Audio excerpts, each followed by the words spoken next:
on 91.25 megahertz. Savannah!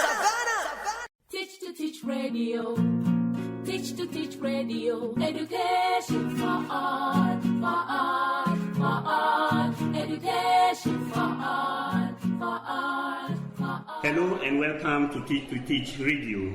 We are here to bring you exciting discussions on educational issues. So make time with us, same time every week. Today we have a topic on balancing domestic chores, farming and income generating activities. And with me to discuss this topic are Mr. Shani, Madam Shaibu Naima, and Mr. Isaka, all veteran discussants. We are happy to have them in our studio today. Ladies and gentlemen, you are welcome. Thank you. As I said, our topic is balancing domestic chores, farming and income generating activities. And this is as against child's learning. Mr. Isaka, let's start with you. It is said that children are often engaged in household chores or labor instead of attending school. Can you give some examples of what kind of work children are engaged in our homes? Thank you so much. Alaji, when we talk of domestic chores or household chores, it simply refers to the roles that we assign to our children in our various homes. And most of the times, they are the physical work that we assign them to do. And some of them include allowing them to partake in farming activities. Most parents engage their children of school-going age into these activities, which in a way can be taken as hard labor. Because if you look at the Ghana Constitution, there's a particular act that states that a child who is not up to the age of 15 years should not be engaged in a particular activity or household chores. So from 10 up to 14, you shouldn't engage these children into that. And one of those activities or chores that I mentioned is just the farming activity or the farming. Let's go to Madam Naima. Do you have something to add? Thank you, Araj. One of the domestic or hard labor that our parents engage their children with is household chores.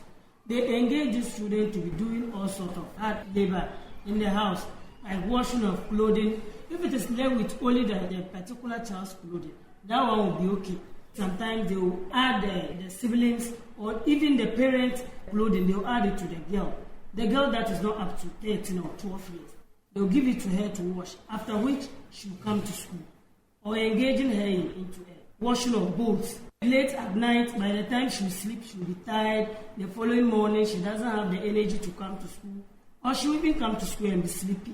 To add to what she just said, some parents also engage these children in a petty trading. Some of them are also into taking care of their siblings. And all these things stress them up. And at the end of the day, there will be some conflicts between their work at home and then at school as well. T2T Radio. T2T Radio. Education for all, for all, for all. Let's consider the kind of work that the labor activities that they assign to these children at home when they come from, which we see as inappropriate and will also affect the children's learning. Let's see some of these examples. I would like to say a little bit on this because one of the labor work that some of these children do go through at home is petty trading. Some of them after school, you even be surprised to see a child carrying things to sell while in a uniform. And what happens is that some of them might sell till the evening. And once they come back from trade, they are exhausted and they are tired. The only thing they can do is to eat and sleep. No studies. And in the morning, they have to get up, sweep. And some of them even go on that petty trade again in the morning before they can even get to school. And when they go to school, they are tired. Some of them even sleep in class. Right. We have all these cases. Sometimes, as teachers, we do try to make more inquiries as to why some of these kids sleep in class. But whenever we try to find out, these are some of the results that we get. T2T Radio. Cherished listeners, we really want to hear what you think about T2T Radio. To give us your feedback, please call 0595 444 339. I repeat, 0595 444 339. Remember to tell us your name, age, and where you are calling from. We can't wait to hear your message. Education for all, for all, for all. To add up to what Mr. Sani just said, I happened to meet a girl who was about 5-6 years. I met this girl on the way, and then I asked, she was still in her uniform as he rightly mentioned. She was carrying banana at the same time holding polythene bag, which I think there was groundnut and other stuff inside. So from the look at her, I could see that this girl was suffering. So I happened to have a conversation with her. Before she could bring down the load, we struggled. I myself, being an adult, I was struggling before bringing it down. So I questioned her. So who gave you this particular job? Or why are you carrying something which is heavy like this? And then she said that it was the mom that tasked her to do that. I then asked, why? Are you not attending school? She said yes, she used to attend. At that age, she said she used to attend. But later the mother realized that there was nobody at home to help her. And she had no choice than to give the task to her own daughter. So I didn't have anything to do than just to buy some of the banana, just to reduce the load for her. So I think with regards to the example that I've just said, if parents could portion the job that has been assigned to their children, it will be good for both the child and you as a parent. Simply because at that age, the child still has certain things to develop. So if you continue to load her with heavy objects or heavy things, or to tax her more, it can even reduce her concentration when she happens to go to school. Let's hear from you. We are looking at those labor activities that are not appropriate for the children, that affect their learning. We have some experience that you have. We have. I even encountered one in my class. Wow. A similar story as Mr. Arroyo just said. A girl about 11 to 12 years. Always she comes to school late. And whenever she comes again, she sleeps in class. So one day I called her and asked her why she always sleeps in class. And she told me that she's not with her mother, she's with a caretaker. So I should come to the house and talk to the mother. When I went to the house, I called the woman and I asked her why the girls come to school late and always sleep in class. And she told me that she's the only female among the family. That's the brother's daughter. And they gave the girl to her. So the girl wakes up early in the morning. She fetches water. After that, she baths the siblings before she comes to school. When she comes back from school, she'll take maize to the milling ground. She'll grind the maize, comes back, cook dessert in the evening again for them to eat. After eating, she'll wait when everybody finish eating. That will be around 8 to 9. That's the time she wash the bowls before she goes to sleep. That's why she comes to school late and sleep always. I told the caretaker that even if she cannot stop her from doing all these things, she can at least minimize the workload. The siblings are not all that small, and they are boys. She can divide some of the work to them to be doing so that she will also be able to cook in class. Teach to Teach Radio. Teach to Teach Radio. Education for all, for all, for all. One of you would have had a personal experience in something of this nature that actually affected you. Yes, especially like you want to say your own experience. Yeah, some of us are from villages, so we went through these things. Yeah. I, for one, at my primary school time, somewhere P2 to P4, I was made to take care of my grandfather's kettle. How many were they? Do you remember the number? Well, I can't remember the number. But there were many. Yeah, there were many. That's right. There were many. Good. And what happens is that some of us were going to school and some were in the house. They were not attending school. So these were the people who would go to the bush with the kettle, and after school I have to look for them again. So when I go, we'll come back late in the evening. So by the following morning I'll still be sleeping because of the work I had to go through in the evening. So I was exhausted.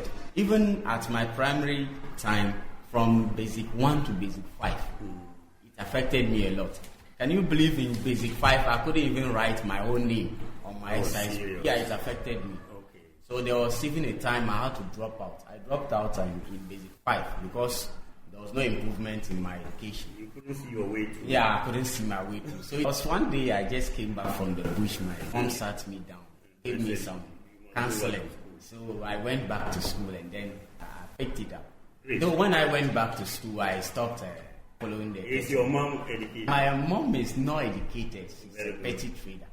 She's still alive and whenever she sees thanks me, to her. Yeah, thanks. I want to use this opportunity to thank my mom very much for that wonderful words that she gave me then.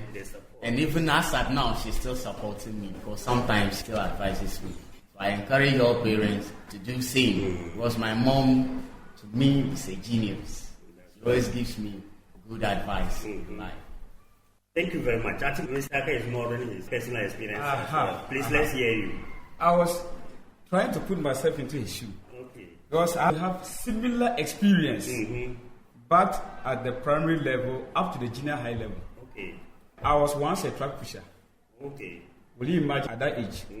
Age 9, 10, I was a track pusher, putting heavy loads on my back. And what could be the cause? That wasn't our source of livelihood, but it came to support us in a way. Okay. Because naturally, I was coming from a very poor background, but in terms of financial status. So I didn't know what to do because looking at how my mom was struggling just to make me to become a better person in the near future, I could see she was trying all her possible best. But what could I also do? Could I just fold my arms and look at her do that? No, I have to also support. That made me to go and then engage myself into this hard labor. So we start from morning to evening. And what you could be given was maybe 1 Ghana cedi. So As with at that, then. yes, after then. Yes, And that was from 2004 2005. So you could see the value of money by then. It was more easy to even come by even 50 pesos. But I could manage up to get something like 1 cedi. So through that, my mom was using to purchase certain things, some basic needs that I may need in my So let me also chip in. Was it affecting you in your education? In a way, it was affecting me. Okay. Because it was very stressful. You know how track pushing is? Yeah. Pushing, carrying heavy loads. Yes, it wasn't an easy thing. But I couldn't do any other thing. It's not an I easy couldn't do thing. otherwid Right. just to involve myself. Yeah, I in think that. we've had... So which really affected me in my education. Very good. Teach Radio. Teach Radio. Education for all, for all, for all. I think we have mentioned some recommendations that we should give to our caregivers regarding this balancing household chores as well as some other labor activities. As a way of wrapping up, other recommendations that will give, just 30 seconds to you.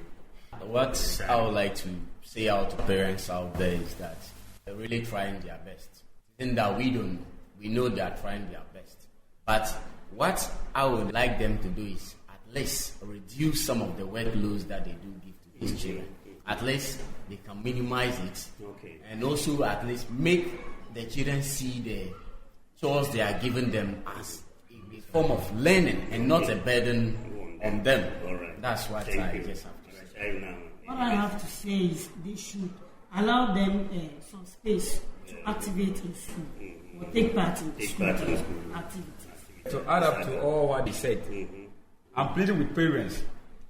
Even though we have all gone through some of these things, but looking at how we went through it, it was more or less better than what we see today. So they should try as much as possible. Even if they can't stop everything, but they should try to reduce the workload on us. Because there's some more time for us. Thank you very much. All too soon, we have come to the end of our program. With me, Mr. Shani, Madam Shaibu Naima, and then Mr. Isaka. Ladies and gentlemen, thank you for coming and making time with us.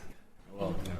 Teach Radio. Cherished listeners, we really want to hear what you think about Teach Radio. To give us your feedback, please call 0595 444 339. I repeat, 0595 444 339. Remember, to tell us your name, age, and where you are calling from. We can't wait to hear your message. Education for all, for all, for all. Hi, this is Wiyala. I support Teach2Teach because education changes lives, especially for girls.